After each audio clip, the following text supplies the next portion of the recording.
सततच्या पराभवामुळे कदाचित काँग्रेसचे अध्यक्ष मल्लिकार्जुन खरगेजी यांच्या डोक्यावर परिणाम झाला असावा। त्यामुळे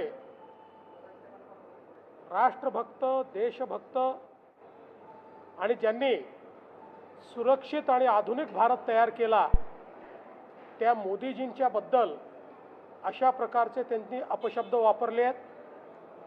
काँग्रेसची नीतीच राहिली आहे, हा तोच काँग्रेस पक्ष आहे ज्यांनी मोदीजींना मौत का सौदागर म्हटलं होतं, पण ज्यावेळी मोदीजींवर ते हमला करतात त्यावेळी जनता त्यांना उत्तर देते आणि त्यावेळी जनता त्यांना पराभूत करते। देशाच्या पंतप्रधानांबद्दल त्यांनी केलेलं वक्तव्य याचा आम्ही निषेध करतो।